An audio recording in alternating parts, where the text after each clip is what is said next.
मन को शांत और स्थिर करने के लिए भगवान कृष्ण ने बताए हैं 2 उपाय।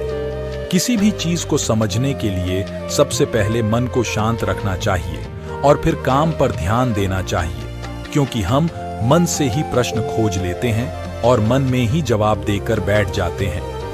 भगवान कृष्ण ने मन को शांत रखने के लिए 2 चीजें बताई हैं। भगवद गीता में भगवान श्री कृष्ण कहते हैं, मन का बेचैन होना उसका स्वभाव है।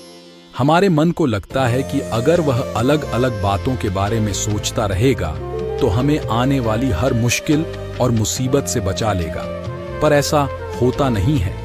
हम अपने जीवन का काफी अधिक समय सोच विचार करके परेशान होने में निकाल देते हैं। भगवान श्री कृष्ण कहते हैं कि मन का यह स्वभाव बदलना मुश्किल जरूर है, असंभव नहीं। अच्छा, अब आप एक बात बताइए, क्या आप कुएं को कह सकते हैं कि वो कांव कांव की आवाज ना करे? या फिर क्या आप किसी मेंढक को कह सकते हैं कि वह पानी देखते ही ऊंची छलांग ना मारे? हमारे मन का भी कुछ ऐसा ही है। जीवन में कुछ भी होता है, अच्छा या बुरा, हमारा मन उस पर कांव कांव कांव करने लगता है। कांव कांव से मेरा मतलब है चिंता करना, व्याकुल होना। कोई बुरी बात होती भी नहीं है और मन परेशानी की ऊंची ऊंची लपटें लेने लगता है। कभी कभी तो मुझे ऐसा लगता है कि हम में से कई लोग सिर्फ परेशान होने के लिए जीते हैं। सारी परेशानी, पीड़ा, दुविधा अक्सर हमारी मन की बनाई हुई कहानियां होती हैं। भगवान श्री कृष्ण हमें हमारे मन को शांत और स्थिर करने के लिए 2 उपाय देते हैं। पहला, ध्यान लगाना या चिंतन करना। दूसरा, वैराग्य भाव सीखना।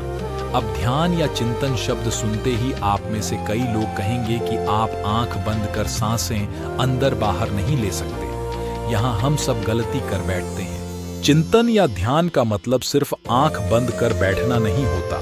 चिंतन का मतलब होता है अपना पूरा ध्यान किसी चीज पर लगाना और उसे हटने नहीं देना।